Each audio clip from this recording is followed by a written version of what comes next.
Talk 580-1059 KMJ. Welcome to Brothers-in-Law. I'm Marc Kapetan, your host. Brothers-in-Law is brought to you by the Kapetan Brothers Law Firm, serving the Central Valley since 1995. If you or anybody you know has been injured in an auto accident, a truck accident, or a motorcycle accident, give us a call at 559-498-8000. Or if you've been arrested or cited for a criminal offense, call us 559-498-8000. Kapetan Brothers, we are the Valley's law firm. And the reason why I'm laughing when I'm talking about being arrested is we have the chief of arrests right here, Mayor-elect Chief Jerry Dyer. Welcome, Mayor. Thank you, Mark. It's always good to be on a show with a plaintiff's attorney and a defense attorney. And a criminal defense attorney. Yeah, it is good. Criminal defense attorney. There will be some good fun we're going to have. Listen, Chief. Okay, so let me get down to the very basics from the very beginning here. In fact, I just did it. I'm calling you Chief. Yep. So what are you going to be? You're now the mayor-elect. You're going to be the mayor here coming up in how much longer? 4 months. January. Yeah, in January. What are you going to prefer? I mean, you've been known that for how many years now as chief? 18 years, and people still get, when they come up to me, they don't know what to call me. They say, I said, hey, let's start. You call me Jerry. That'll make things easier. Well, and you know what's funny is I knew, I always have a first question that I want to ask. And so I figured that was going to be the first question. And I knew that your answer was going to be, hey, just call me Jerry, because I've seen you around for years and we've known each other for years, not very well, but just from the courthouse. And you've always had that everyman type affect to yourself, that, hey, just call me Jerry type thing. Yeah, I've never been one to get caught up in the position, although it's easy to do, when you're wearing 4 stars and a badge. Right. But I'm still a person first. And so the position doesn't matter as much as, the person. Well, I talk to friends a lot about it, because and when I'm talking about you is we've had obviously a ton of criminal cases that we've handled in our 30 years of doing this. You've been the main representative. Probably back before you became chief, I probably even had cases against you, but we've also have had civil cases where we've brought against the police department. Very, very rare for us to do that. Right. But throughout all of that, and I'm talking subpoenas where you've been, subpoenaed to testify, et cetera. Throughout all of that, you've always been just a genuinely nice guy with a smile on your face, and you always give me a handshake every time I've seen you. Yeah, no, I don't take it personal, and you can't. I think if you take it personal in the whether you're a police chief in that profession, law enforcement, or is a elected official, you're not going to last long. Well, okay, so, and I understand you say you don't take it personal. It's getting to the point, especially in today's age, that politics are becoming very, very personal. We were talking earlier, the left and right is moving, and this is not a political show, but sure. The left and right is moving to the extremes, to where you have families fighting with each other, et cetera. And it seems like you've always been able to maintain that middle ground somehow. I mean, did you do that on purpose as a chief, trying not to be political in that sense? I did. I tried to just do the right thing for the right reason. Mm-hmm. And that was my base for making decisions. Politicians, sometimes can take a poll and see which way they're going to go, right, or can vacillate, flip-flop on decisions. And I've always felt you just do the right thing for the right reason, and whether you have support or not, at least you go by your convictions. Right. And I'm getting ready to enter into a political arena, something I'm not used to. I know. I know a lot about leadership, most of it from failures and making mistakes, but I don't know a lot about politics. So I'll see after January. Well, in that regard, knowing you a little bit, you became at some point, and we're going to discuss it a little bit later, you became a public service officer or a public relations officer, and then the chief of police, which is sort of a pseudo quasi political position. Right. Did you ever have that aspiration to go into politics or to be a mayor or to do anything like this? No, I never actually aspired to be a police chief. I was satisfied where I was at one time as a sergeant in the organization. Do you want to go back there one day? And it was the happiest I've ever been. Right. But, at some point, opportunity knocks and you feel a calling and you go up the ladder and next thing you know, you're the police chief. And I had no desire to be the mayor of this city. Right. None. And people were telling me, you're going to be the next mayor. And I'd say, no, stay away from me. I don't want to do that. So you got suckered into believing what people were telling you? Is that what you're saying? Yeah. Then you feel a conviction, you feel a calling, Mark, and then you got to answer. You got to do it. Right. Otherwise, you're miserable. Right. So that's what happened to me. Okay, so with that said, there's a couple things, and we're going to get into your history. Sure. But there's a couple things that we do have to discuss that are somewhat political, if we could discuss them in a way that's not political. Fresno, when we grew up back in the day, Fresno just seemed to be this small little town, and now we have issues with homeless, graffiti, gangs, etc., which we may have had a little bit of it before. But as a mayor, what's some of the big things that you're looking at? What's maybe one of the most major things? Is it homeless, graffiti, gangs? What is it? I think today, as you look at our city, it's poverty. We're number 2 in the state of California in poverty, and it impacts people in the southern part of the city mostly. Right. It's generally people of color, and so poverty drives a lot of things. It's foundational to the gangs. It's foundational to a lot of things. Yeah, but okay. So I mean, obviously, my dad was a Marine, and we weren't rich by any means. So we were just working class, and I've heard that a lot. And I think it may be becoming somewhat of an excuse. And I hearken back to a good old friend / aunt, Okaline, who was from West Virginia. And she said, well, gosh, Mark, we didn't know we were poor until John F. Kennedy told us we were poor. Yeah. And what she was basically saying is, we led a good life. We were dirt poor. They had dirt floors, literally. True. And so how do you sit there and say, listen, we don't have the economy that some of these big cities have. Poverty may be part of the excuse, but that has to be overcome somehow. Sure. Well, and when I say poverty means people that want to work who don't have either the skill set or an opportunity to get a good paying job to provide for their family. Right. And part of it has to do with personal responsibility. Right. And then the other part of it has to do with what a city does to make sure that we have an economy that allows people to find work. Right. So that's the position of a mayor. Now, I'm never going to support a victim mentality where people say, woe is me, I'm in a gang and poverty forced me there. No, It was a personal choice. But I also recognize that we have some neighborhoods where it's very difficult for some of our youth to find their way out of that because of their environment. Right, and in the surrounding cities a lot too, which is not part of your jurisdiction, but it all plays into one community basically. Yeah. And I think the other issues that are the ones that are most visible, the ones that I think we can have an effective change is, number one is the issue of homelessness. Right. We have a homeless population now that's in our neighborhoods, they're in our shopping centers, and now they're on our freeways. Right. They're setting up shop on freeways, carving out embankments, and I do have a very comprehensive plan to deal with that. I understand you're putting together task force. Task force, going to be working with CHP, Caltrans. I'm so glad you said that. And I've already met with them, and I know right now we're in this COVID conscious environment, but come January, I am very confident. Right. We're going to be able to take the steps to address the issue of homelessness. Well, what's funny is one of the big cases that we had was a case against some police officers, and you're very well aware of it. And it was the first moment because we were representing a homeless guy, and I saw him years later, suit and tie, living with his mom and dad. Hi, Mr. Kapetan. No, Mr. Kapetan. And it was the first moment that I actually realized that there's a brain inside there. There's a person inside these poor homeless, and you just can't leave them out there to their own devices. Right.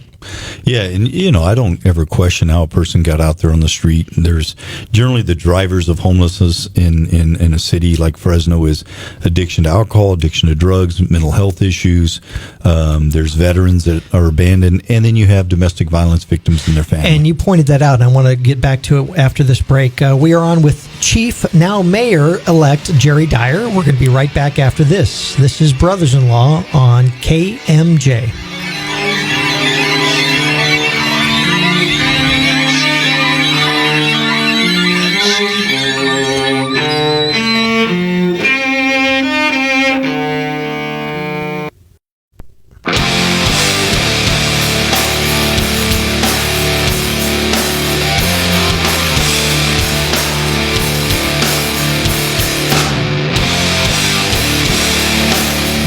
Talk 580 1059 KMJ. Welcome back to Brothers-in-Law. I'm Marc Kapetan, your host. Brothers-in-Law is brought to you by the Kapetan Brothers Law Firm, serving the Central Valley since 1995. If you or anybody you know has been injured in an auto accident, a truck accident, or a motorcycle accident, give us a call at 559-498-8000. Or if you've been arrested or cited for a criminal offense, call us 559-498-8000. Kapetan Brothers, we are the Valley's law firm.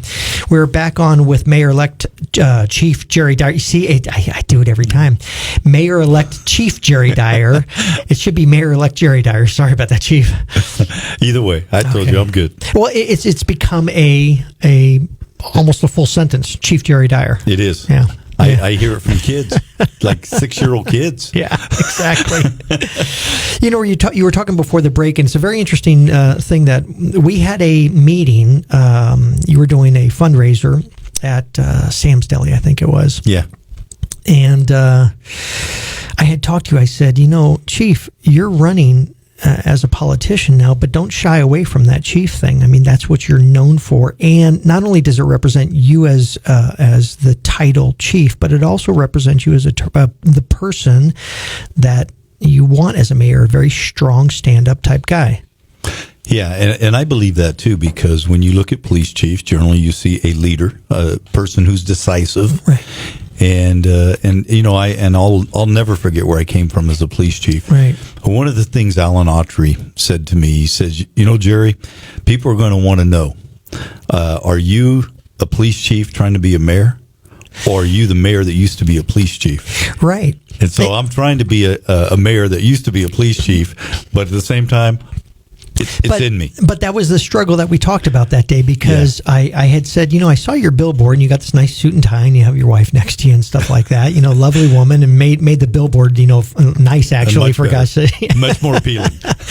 But I said, don't shy away from where you come from in that sense. I mean, I think especially now with what's going on in this world, that's exactly what people are looking for, is someone who's going to be strong and protect the people, even as mayor, right? Yeah, especially in today's environment when we have anarchy across the United States. We got people that are taking over cities like Portland and a number of others now that we see across the U.S. And people I really do believe, Mark, we're going to get back to that point where people are saying, not necessarily defund the police, but we need more police to keep us safe in our communities. And we're going to hit that because the pendulum always swings back and forth. Okay, see, and I think so too. And we had 3 strikes years ago where that pendulum swung back and stuff. But you are saying something that would have been somewhat taboo a couple of years ago to say, and that is to say there are anarchists out there.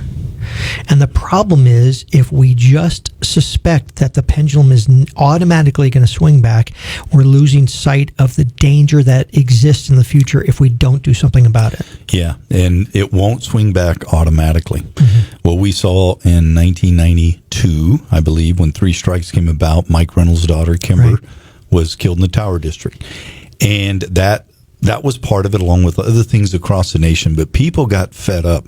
And the people that make the change, I believe, and get that pendulum to swing back are the people in the neighborhoods, where the people in the neighborhood say, hey, those people don't represent me. They don't speak for me, those activists. I want a police officer in my neighborhood. I want to be protected. And that's exactly what happened in the 90s in Fresno and happened across the United States. Yeah. And unfortunately, it requires sometimes crime to go up. And, you know, I didn't know it. Right.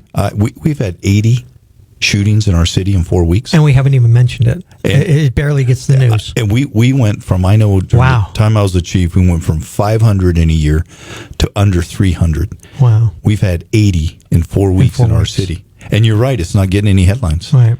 And it concerns me because when you start losing your momentum in keeping a community safe, it can ultimately be very, very challenging, difficult to be able to get that back. I know. I lived it in the 80s and 90s. Right, exactly. One of the first things that you were talking about during the break that you want to sort of tackle, and which I've had a pet peeve about being in the court systems for 30 years now, is the issue of graffiti. I don't see any prosecution for graffiti anymore these days. No, I think that went away a long time ago. There were I can tell you, we took over graffiti abatement in the police department during my time as the chief. By the way, I use the Fresno app all the time. Yes. It's an awesome service that they have. If you go to that Fresno app and say, I have a graffiti in my neighborhood, it's gone literally within 12 hours. Yeah, 98% of all graffiti reported is removed within 24 hours in our city.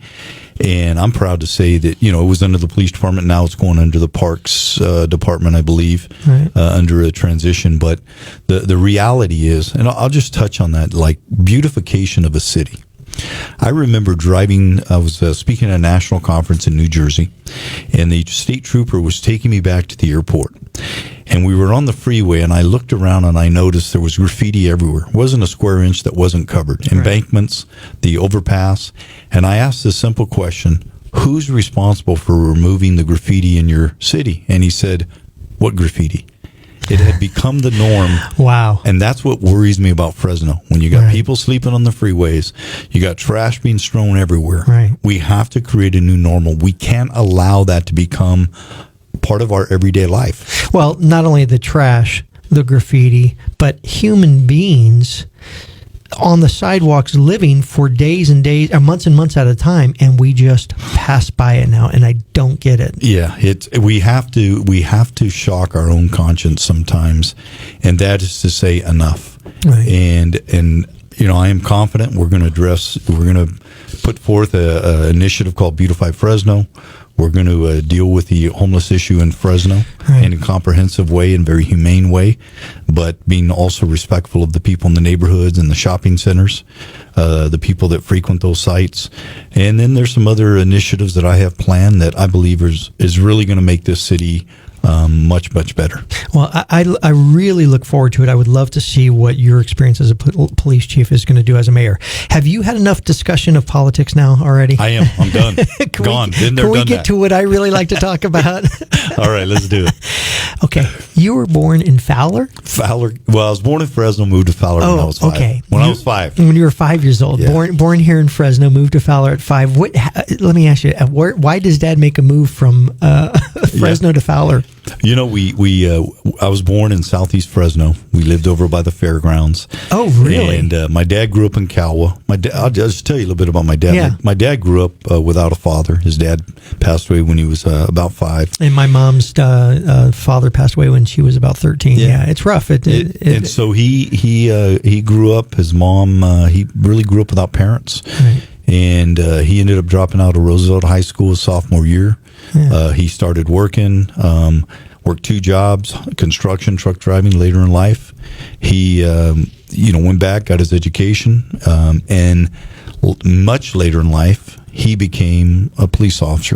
Oh, I didn't know that. I thought he was one of these young kids that started early on. No, he saved enough money to put himself through the academy, and then he became a police officer in Fowler, then Madera Sheriff, and then later on Fresno PD with me. How long? With you? I didn't know that. Yeah, how long was he a police officer? Till what year? About? He's probably been gone now about 20 years.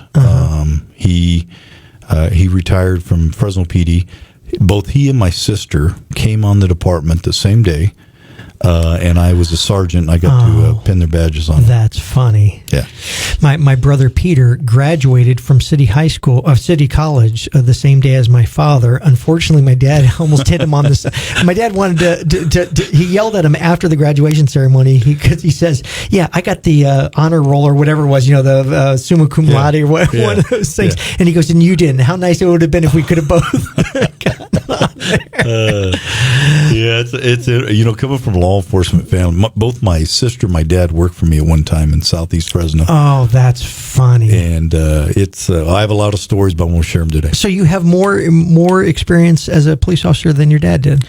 I did, and Wow. I spent 40 years in the police department, and then I got a lot of family. My niece, my niece's husband, my son-in-law is still there, so it's a family affair. Well, family affair and top of the heap is Jerry Dyer. I'd like to say Chief Dyer. We'll be right back after this. This is Brothers-in-Law on KMJ.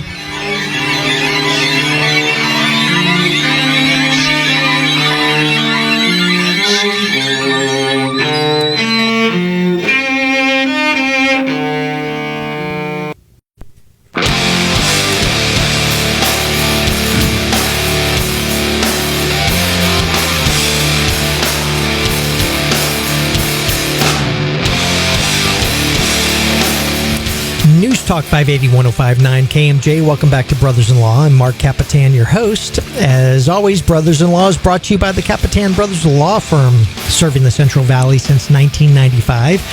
If you or anybody you know has been injured in an auto accident, a truck accident, or a motorcycle accident, give us a call at 559-498-8000. Or if you have been arrested by Jerry Dyer or one of his men, or cited for a criminal offense, give us a call, 559-498-8000. Kapetan Brothers, we are the Valley's law firm. We are back on with Chief Jerry Dyer, Mayor-elect Jerry Dyer. Or plead guilty. That Or works too. plead guilty. Chief says if you've been arrested or cited for an offense, plead go plead guilty. Just get it over and done with. That's too funny.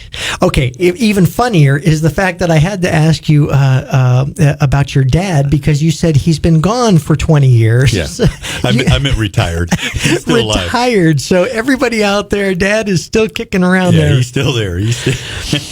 My producer Marcella asked during the break, how was it like having your dad work for you? I was sharing with you. I had my dad and my sister both work for me in Southeast, and my dad was one of those guys. He could be dispatched on a call, 100 people fighting, cancel his fill unit, and go in there. And by the time he left, everybody shaking hands and hugging each other. Right. And then my sister, on the other hand, she could walk into a church and start a riot. So they were two different personalities, and so I got to manage both of those personalities. That's funny. Was the sister younger sister, older sister? She's 3 years older. She's actually the first female motorcycle officer in the history of our department. Are you kidding me? Yeah. She was. I didn't know that. She was actually a very, very good cop. She's probably one of the few motorcycle officers that I didn't have an argument with out on the streets. Oh, yeah. There's a guy out there, and I won't say any names, but there's a guy out there, and I go, Judge, I'm sorry, I'm late. I got in an argument with a motorcycle cop out there because they have more testosterone than any Kapetan brother out there. That's not when you were jaywalking across. Yes, from it was. It was. You heard about that? And the court reporter stands up and goes, "That was my boyfriend." I said, "Well, you'll learn." I go, give it a few years. Yeah, I heard about it, and I said, "That's Kapetan. Don't worry about him. He argues with everybody." You're exactly right. Yeah, we'll shake hands. That's funny. Okay, so Chief. Talking about your sister now. I mean, were you guys butting heads when you were kids? I mean, how was that? No, I'll be honest. She was my protector, and actually today still is. If she hears anybody talking bad about me, she comes to my defense. But she's very independent, very tough, and was a very good cop. But she's still alive too. But she retired a few years ago as well. Yeah. So was it your dad's idea to become a cop first, or you? It was my dad's. Yeah. He became a reserve officer, and he was still driving truck. And I used to see him come home from his normal job driving truck, and he wasn't all that happy. And then I'd see him come home from doing a shift as a reserve officer, and it was total different personality. Really? Okay. So how old were you about when you would observe these things? High school. I was in high school. So. I mean, obviously, because I thought when I was researching, your family history and stuff, I thought your dad was always a cop. And so at high school, you see this happen, you instantly recognize, do you finally get that dream that I'm going to be a cop? Yeah, I think it was my junior year in high school, because I was either going to go into the Air Force Academy or I was going to be an architect. Oh, wow. And I didn't know when that. I saw him come home with that look in his eye, that excitement, I changed my total desire to be a police officer. And I'm glad I did. Yeah, no kidding. Well, okay. Did you ever fly? I did not. But I thought, what the heck, I'll join the Air Force Academy. Exactly. No, I really, I had a desire. I knew I wanted. Did you do the Air Force Academy or no? No, I didn't. Okay, yeah. No, I came into the police department at a young age. Right. So I actually became a reserve officer in Fowler 2 at 18, right out of high school. Wow. Way too young to carry a gun and wear a badge, but I did. I was in an NRA at 6 years old. Myself and a pastor's son, and I remember the kid's name, David. We were the test subjects for the local Marine Corps NRA society. At 6? At 6 years old, handling a weapon at 6. And my dad just, in the group there, they wanted to prove that you could teach a 6-year-old how to handle a weapon. Well, so... Yeah. Well, I'm never good. too long. I'm glad you could. At 18, I was still kind of like, I don't know. Really? No, so you didn't have that kid, that young kid's dream. I want to be a firefighter. I want to be a cop. It just came later in life. No, I mean, I love firefighters, but I never had a desire to do that. I wanted to be. I think when I grew up, I wasn't sure what I wanted to do. I was playing sports, basketball, football, baseball, and wasn't thinking about the future. And then, but at some point, I wanted to. I went to Boys State my senior year. I don't know what is that? Boys State was like you go to Sacramento and you learn about politics and all those things. Yeah. You know, it's a group of high school seniors you get selected, and part of that was in there too. I wanted to be in some form of government. Oh, wait. Okay, hold on now. Yeah. So there was a little spark under there. Maybe that's when it all started. See, we get to the truth here on Brothers-in-Law. That's funny. I feel like I'm on the stand at a deposition with this guy. That's a good one. Okay, so you eventually, you said you played sports. I know you were played football, etc. Any big events, trophies, anything like that, or were you just one of the grunts on the line? No, I played linebacker and a little bit of running back, tight end, but I love football, basketball. I loved, and baseball. I loved. You're still physically fit. You work out all the time, right? I do. You've always been known as being a really fit, muscle bound guy too. Yeah. I don't know about muscle bound, but listen, it's funny because even Maricela, she goes, and I even said this when I was talking to Chris Curtis, who was the chief's, the sheriff's public liaison, is you have that look. When you take a picture of a cop, and same thing with Chris, and it has to do with the frame of the body and all that kind of stuff, you have that look. Was this something that you got into young? Did you do it because you were becoming a police officer? I started working out in high school for sports, but once you become a police officer, you realize it's pretty important to stay in shape because a lot of these guys are getting out of prison and you got to chase them down, fight with them. And that's when I really started working out a lot. Do you also have the need to do it such as an OCD thing? You said you were an architect and stuff, and I know there's some precision and there's OCD in becoming an architect. Do you have that need, even stress-wise, do you have that need that you have to work out? I do. I know that if I don't work out, my wife will tell me, go work out because of the tension. And you're right. I'm a perfectionist. Yeah. If I read, my kids used to hate having me read their homework because I'd scrutinize it so much. So my dad would take a little yellow pad like this and he'd go, okay, kids, here's your math problem. And it literally like 10 pages later, he would have it all worked out, but we had to go through all the steps. I understand that. And you get worse as you go through life. As you get older, you get worse. I mean, I know. People used to come in and intentionally move pictures on the wall to mess me up or things on the desk. And so my secretary used to tell me the same thing. You're stressing out. Go walk, go run, go work out, whatever it is. Yeah, same thing. You eventually go to the police academy. Is that how you did it, or how did they pick you up? Went to the police academy when I was 20. Yeah. And did real well. I ended up, not to be boastful, but graduated the number one in the class. Oh, nice. And got hired by Fresno PD during that time. Yeah. And then worked my way up the ranks, police officer, training officer, sergeant. You always had that leadership quality, right? I mean, without patting yourself on the back, I mean, let's just say it, right? I didn't know I did, and I didn't feel like I did, but maybe others saw that in me, and that helped. Do you remember your first arrest? We got about 45 seconds on this segment. I don't remember. I remember one arrest that was, I'm going to share it publicly. I don't think I ever have, but it was almost an arrest. Auto theft, suspect, chased him down, pursuit. Caught one of the guys, saw the other guy on a rooftop running. Yeah. So I handcuffed the one to a car door, jumped on the roof, took off after the other guy. Right. And when I got back, the handcuffs were just dangling. So both of them got away. And I'm embarrassed to say that, but I'm honest. Are you really? Yeah.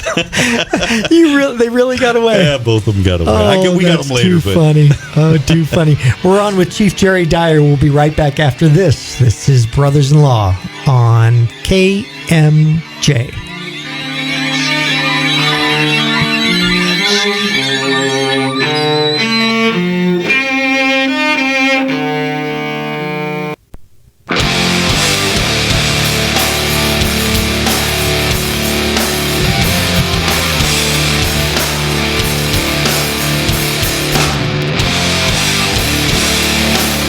News Talk 580 1059 KMJ. Welcome back to Brothers-in-Law. I'm Marc Kapetan, your host. As always, Brothers-in-Law is brought to you by the Kapetan Brothers Law Firm, serving the Central Valley since 1995, actually for about 30 plus years.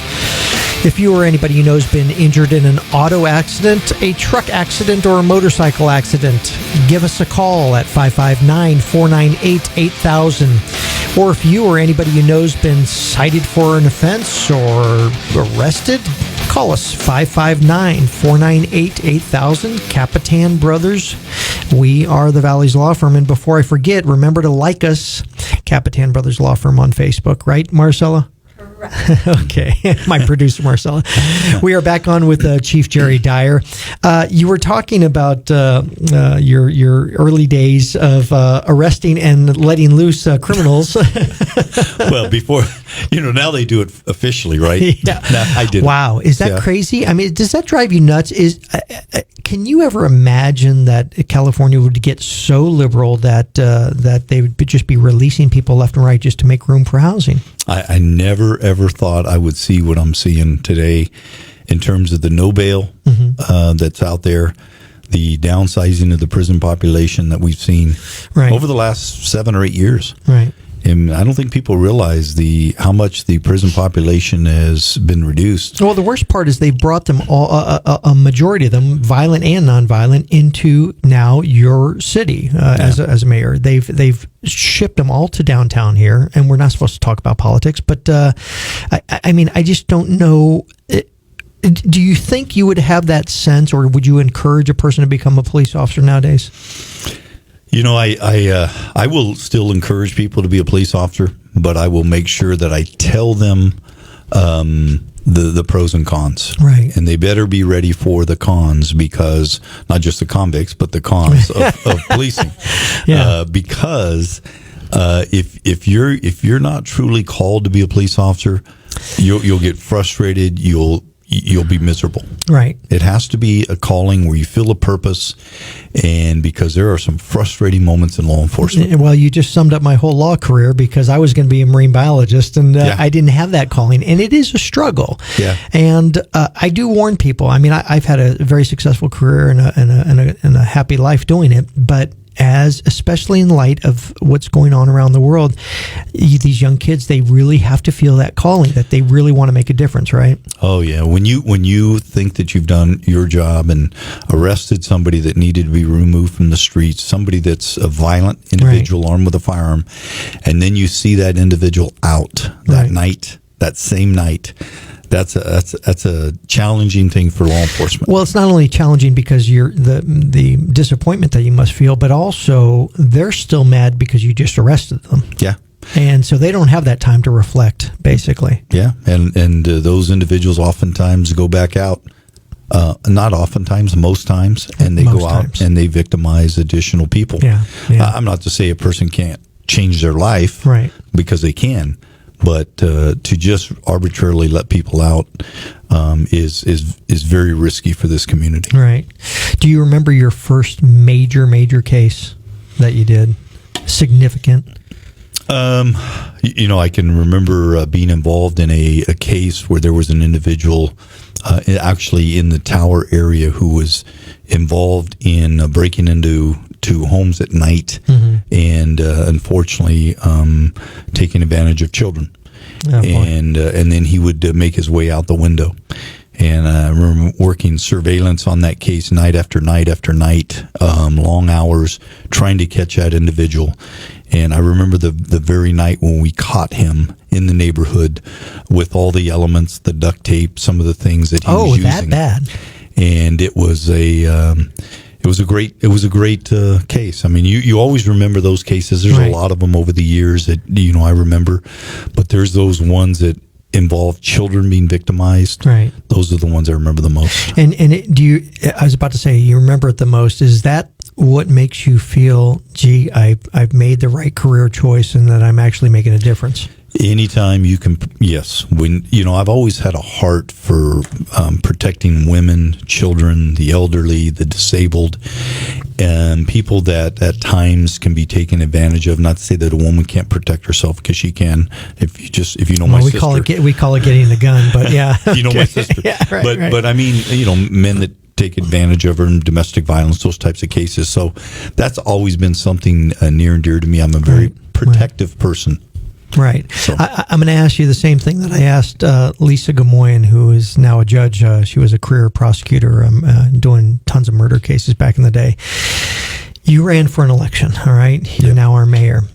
I asked her, are you ready for this? And she goes, oh, yeah, no problem. And I said, no, I'm asking, are you ready for this? You are going to find out who your friends are, who your enemies are, who's going to treat you nicely, and who's just going to totally, rake you over the coals. Did you have that experience during this election? And I'm not asking you to name names or anything. Oh, yes, I did. People that I thought would be running to my side to support me. Right. I couldn't find them during the election. And were you ready for it? No. You didn't expect that, huh?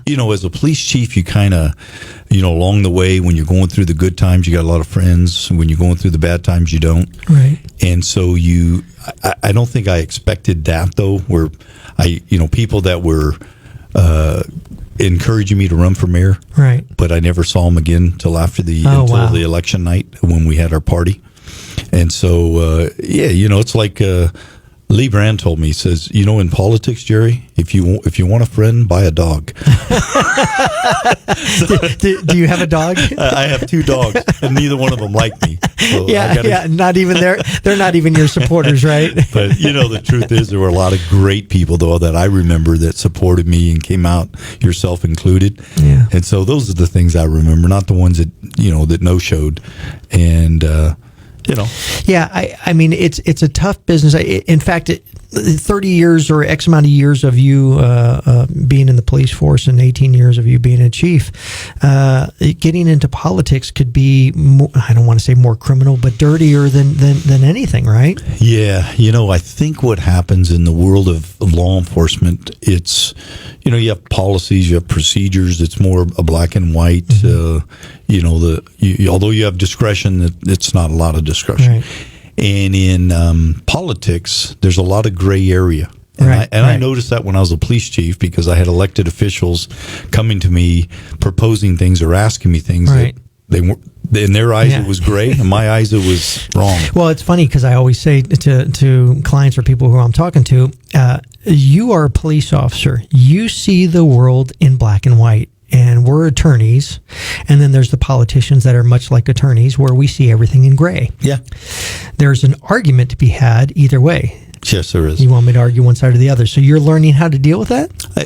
There's a middle ground. And, I always felt that as a police chief, was there's principle and there's preference. Right. If it's a violation of your principle, and not everything can be a principle, then it's wrong.